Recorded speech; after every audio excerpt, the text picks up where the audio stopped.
The following program is presented by the Far East Broadcasting Company because stories of people living out the gospel with their lives inspire all of us. FEBC, taking Christ to the world through radio and new media. Learn more at febc.org.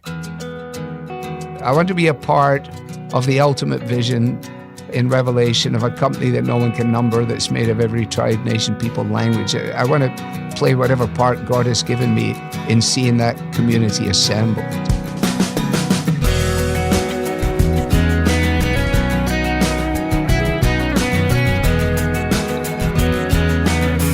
Many of you recognize that voice. Alistair Begg of radio's Truth for Life joins us now on First Person. Welcome, I'm Wayne Shepherd. We'll get started in conversation with Alistair in just a few moments after I remind you that our website is where you'll find all of our past interviews as we talk with people from all walks of life who are following their call in service to Jesus Christ. At firstpersoninterview.com, you can stream any of our hundreds of interviews, as well as see the schedule of who's coming up in the weeks ahead. Once again, you'll find us at firstpersoninterview.com. Alistair Begg, who grew up in Scotland, has been pastor of Parkside Church in the Cleveland, Ohio area for many years. His radio ministry, Truth for Life, started in 1995, and it reaches nationwide and beyond. His preaching is expositional, meaning he goes systematically verse by verse through the Scriptures. Alistair joined me recently from his Truth for Life studio so we could get to know him just a little bit better. Well, Alistair, thank you for taking the time to join us on First Person. Thanks for the opportunity, Wayne. Sure.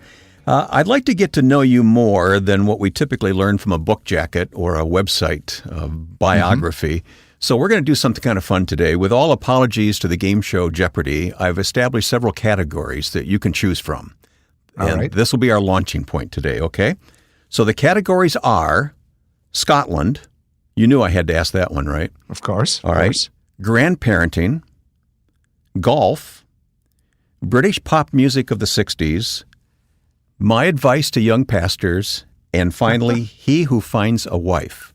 So where would you like to start? Are you going to cover some of them no matter where I start?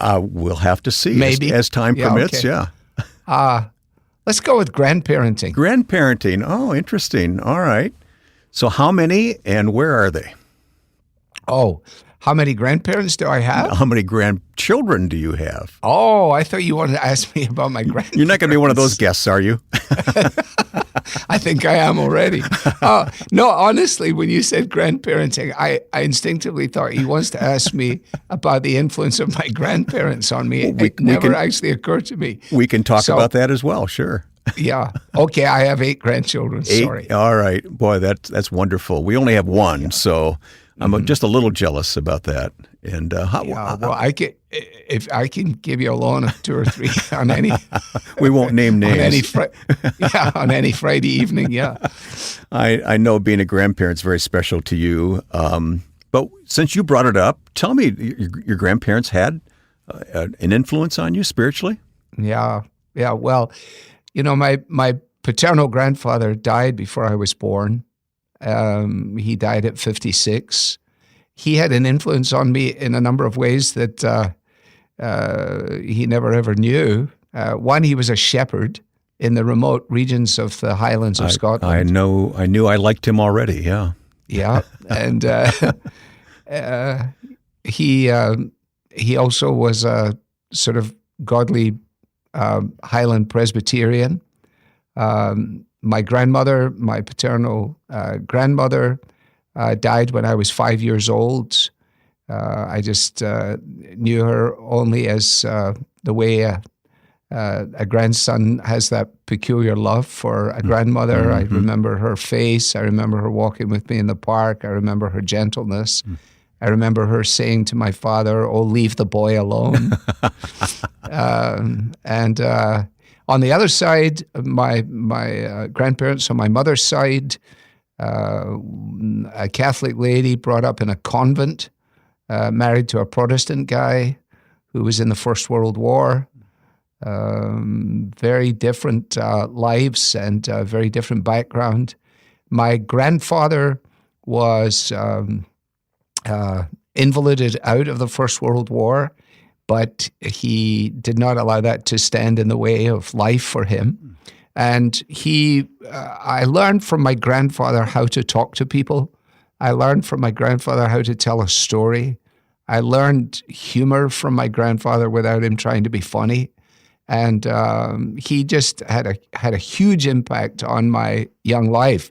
I never really thought much about it while it was happening, but in retrospect, I realized that many of the ways in which I go about my life is tied to observing his interaction with people just in the commonplaces of life, in very normal and ordinary situations. Yeah. So when I think about being a grandfather, I hope that I can combine both the earthy warmth of the one with the sort of godly shepherdology of the other one. That's wonderful. That's very good. All right, let me go to Scotland then, which is where you were born and raised. Tell me about the transition from Scotland to the States, from pastoring a church in Scotland. How did you end up in the Cleveland, Ohio area? Well, somebody gave my name actually at a board meeting at Moody Bible Institute. Fascinatingly, someone on the board had a prayer request, said, we're looking for a pastor in Cleveland if anybody has any bright ideas. Nobody had any bright ideas, but somebody did have an idea and gave them my name as a bit of a joke. They never got the joke. And that began a process whereby somebody showed up out of the blue in Scotland one Sunday. He was on a business trip, took it upon himself to come and try and find us, found us. And that began a fairly long saga that ended up in August of 1983, myself and Susan and our three tiny children coming here. What was it like? It was exciting, alarming, and peculiarly challenging, and really, really hard to leave Scotland behind because my family, any friends, the few friends that I had were there. Everything that represented security was left at Prestwick Airport, and we landed here. Yeah. So, had you ever considered before that coming to the U.S.? Oh yeah, I came to the U.S. because I had fallen in love with this American girl in England. And I was very annoyed that her father took her back to America. And how dare he? I think he did it on purpose. But I wasn't to be dissuaded. And I actually came to America on a student ticket in 1972. Oh, okay. When I went with Campus Crusade to Explo 72, which you may remember. Yeah. And that was where I managed to link up with this American family and keep the tentative relationship going for another while as we wrote letters across the Atlantic Ocean. But we were married and immediately went to Scotland. Each of our children were born there. And so we had never actually set out to come back to America. We never thought of it in those terms. And so it was a big change for both of us because Sue was only 20 when we married. She was 28 when we came back. And all the formative things of life post-20 had been experienced in Scotland in a very different environment. But after all, this was home for her, even though it wasn't for me. Which leads me to my category, he who finds a wife, Proverbs 18:22, finds favor from the Lord. You certainly would agree with that.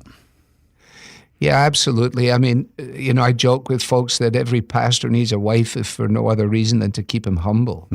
And Sue has been just such a stalwart part of my life. As I say, I met her when she was only 13. I was 16, and I wasn't prepared to let this go. And I have enjoyed the benefits of her friendship over all these years. And yeah, I'm amazed at the way that others have managed to do, perhaps as a single pastor. God gives special grace in those circumstances, but I would find it very, very hard to go home to myself. And so, that companionship is absolutely vital to me. Wonderful. Regarding Scotland, I've often wondered if someone like yourself who grew up there and now are in America, if us Americans try to identify by impressing you with how much Scottish DNA we have. Mine's 92%, by the way. What do you think? Only 92. Only 92. I knew you'd say that. Come on. I knew you would say that. On. Yeah. Yeah. Well, the name is Shepherd, so that has to count for something, right? No, it's very good. Very good. I'm jealous of the name. Yeah. And golf in Scotland. Why is it that you are carrying on a Scottish tradition yourself, aren't you? Well, trying to.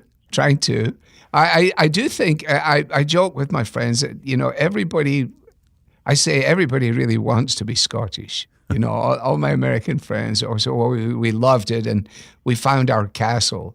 And there just aren't enough castles in Scotland to go around for all the American friends I have. Well, golf, there's a famous Robin Williams piece of Robin Williams explaining the invention of golf, which if you've never seen it on YouTube is worth the visit. But what are you going to do in a place where there's nothing to do? Find a rabbit hole and try and hit stones into it using a walking stick. It's second only to curling. Where you take gigantic boulders and slide them down slippery pathways. We're pretty limited over there. Yeah, we really are. Yeah. But we're on the threshold of the Ryder Cup as we speak. Okay, all right. Yeah, so we managed to export it, and it seems to be playing well around the universe. Yeah. Everyone needs a way to relax. Is golf the relaxer for you? Yes, I think so. I like it very much. I enjoy the time with people. I like to walk rather than ride around in buggies. And I really do go out on a golf course and forget about everything and everyone else. So it is a relaxation. It's jolly difficult relaxation, but nevertheless it is. Golfers everywhere are nodding in agreement. We'll continue with Alistair Begg coming up in a moment on First Person. I'm Ed Cannon. The Far East Broadcasting Company partners with First Person because we celebrate the stories of people everywhere who have given their lives to Christ and serve Him. Our broadcasters in 50 countries of the world hear stories every day of people whose lives are transformed by the gospel and who have faithfully been taught God's Word. In addition to First Person, I'm pleased that Wayne and I host a podcast, and we invite you to join us. Listen to Until All Have Heard at FEBC.org. That's FEBC.org. My guest is Alistair Begg, who is pastor of Parkside Church, the speaker on Truth for Life, radio broadcast on most of these same stations. And Alistair, I've been listening to some of your sermons recently and just reminded how God has gifted you. I want to talk more seriously about the ministry that you have. Who were some of the mentors spiritually in your life who encouraged you early on? Well, my father was a huge influence. He was a businessman. He wasn't a pastor. He interestingly got a discharge from the British Army in the Second World War to study at Glasgow University for the Presbyterian ministry. He never was able to explain to me why he never saw that through, and he was an effective speaker at men's events. He was a Christian businessman, and he was involved in all matters sort of evangelistic with young people and so on. And so, I grew up observing that. I grew up listening to that. I grew up influenced by that. In terms of pastoral ministry, I went to church with my parents, and I actually listened. I mean, I'm sure I wasn't a very good student, but I did listen because I retained a tremendous amount. And I liked the pastors, whoever they were. I always wanted to meet them. I want to get my tiny paw into their gigantic hands and shake hands with them. And as I grew and got into my teenage years, having professed faith in Christ, I began then to pay attention to people who were, notable. For example, Martin Lloyd-Jones Yes. at Westminster Chapel, John Stott, Dick Lucas, another evangelical Anglican, David Watson, who was at a church in York. And I could go through a long list of people like this. I was fascinated by them not simply in their ability to unpack the scriptures, but also in their ability to communicate. Many people can drone on for 45 minutes, but not everybody's able to get up and get to the issue and get back down again and still leave you wishing you could have listened for a little while longer. Yeah. And so I was influenced and continue actually to be influenced by that kind of capacity and ability. In addition to those mentors, who were some of the heroes, perhaps even those who have gone before us, that you read and studied and look up to? Well, Spurgeon, Charles Haddon Spurgeon. Every British boy, I think, with any interest in those matters would be influenced by that. I just read a book about Spurgeon's wife, Susie. Oh, yes, Susanna. Yeah, exactly. I finally made a pilgrimage to his tombstone in West Norwood in London in the last 2 or 3 years, and I was glad to be there. Murray McShane, who died at the age of 29, St. Peter's Dundee, a Scottish young man who left us only a few books, but again, as a Scottish boy, you would be introduced to that. Not a pastor, but a huge influence would be Eric Liddell of Chariots of Fire fame. We all know that story, don't we? Yeah. Yeah, and especially the second part of the story of him going as a teacher in a missionary school in China and dying there as a young man. I can go beyond that, but that's quite a list. That's quite a list. It really is. Aren't we thankful? And you talked earlier about being able to look back on the influence of your grandparents now, and I'm sure also when you look back on all the influences in your life, you can see how God was preparing you each step of the way for what you're doing now. Yeah, I think so. All right. My advice to young pastors is one of my categories. Young Christian leaders, when asked about it by them, maybe they don't even ask, maybe you just offer it, but what would you say? I say a lot of things. I say things, I repeat things that people said to me. For example, I remember Jim Boyce saying to me when I was a lot younger, Jim died as a young man. He said, Alistair, you'll tend to overestimate what you can accomplish in 1 year and underestimate what you can accomplish in 5. In other words, slow down. Take your time here. Don't try and say everything you ever learned about the passage in the service, just slow things down. Maybe that would be one thing. I just watched you give that precise advice in the installation of the new pastor of Moody Church in Chicago. Oh, did I really? Did I say that? You said that in the video that as a part of that service. So yes. Well, then I guess I'm at least consistent, or horribly repetitious. I probably said to him, or I should have said to him, "Be yourself and forget yourself." No matter who our influences are or were, we are not them. We are us. Yeah, right. And to thy own self be true. The whole idea of taking seriously your task, but not taking yourself too seriously. It's very easy to get that flipped upside down. And that then can come across as pretentious or precocious. And I'm constantly aware of our proclivity for pride, that I think as Augustine has said, there's something about humility that appeals to my ego. And, the idea of actually being proud about being humble, it's such a strange thought. Yeah, but we do it, don't we? Yes, it's easy to do.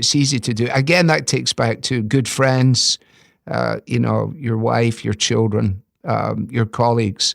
But, I'm constantly tied to Isaiah 66, 2b. This is the one to whom I will look, says the Lord. He who is humble, contrite in spirit, and trembles at my word. I think that nobody listening to those of us who have a facility with language or who have been able to communicate with relative ease would think that for a moment there was any trembling element. it's not important that they know that we tremble. It's important that God knows that we tremble, and that I think the key to not trembling in public is trembling in private. And so learning to do that in the secret place is I think tied to usefulness in the public place.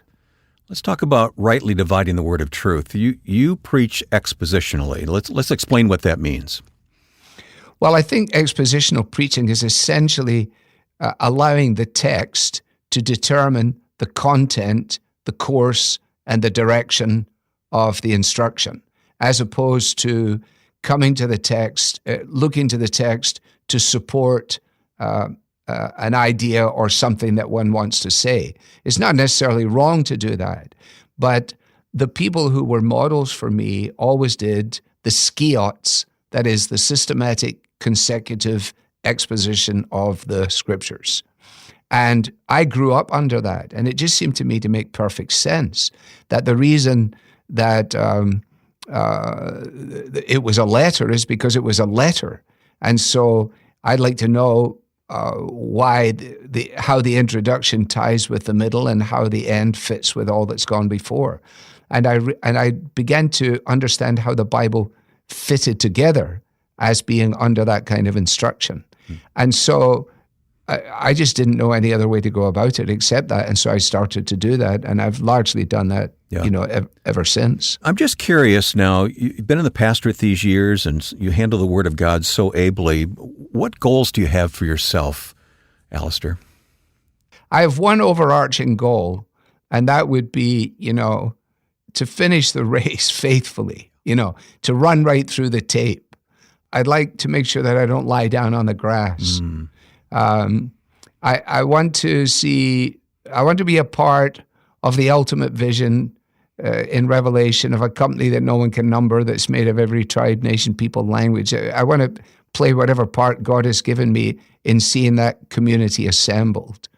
And then really my goal is very limited. It just goes from Sunday to Sunday. I mean, I just, like today's Thursday, and I studied pretty well yesterday, but not as well as I could. Today I've done a lot of things that are important, but haven't advanced the ball for 2 Samuel 14. So tomorrow is a big day. And so my goal is to be well prepared for my responsibilities on the Lord's Day. And I figure that if I just keep doing that, it's a bit like going out for a run. You just run to the next lamppost. And if you can make it there, then you can maybe run to the next one after that. So that I may finish the course. I guess that's it, that I might run with faithfulness all the way through the tape. 2 Timothy 4:5, that I might keep my head, endure hardship, do the work of an evangelist, and discharge all the duties of my ministry. That would be it. That would be it. What a legacy that would be for Alistair and for any of us. Our guest has been Alistair Begg, pastor of Parkside Church in suburban Cleveland, and the speaker on Truth for Life. My thanks to him and to the Truth for Life staff for helping us make the connection with his studio. When you have a few moments anytime soon, would you take time to visit the website FEBC.org? There are amazing testimonies there of God reaching people through radio broadcasts in many diverse countries of the world. The Far East Broadcasting Company is staffed by indigenous broadcasters who know the language and can reach their countrymen with the gospel. Learn about the results when you visit FEBC.org. And while you're there on the website, listen for even more on our podcast with Ed Cannon, Until All Have Heard. That's FEBC.org. Now, with thanks to my friend and producer Joe Carlson, I'm Wayne Shepherd. Join us next time for First Person.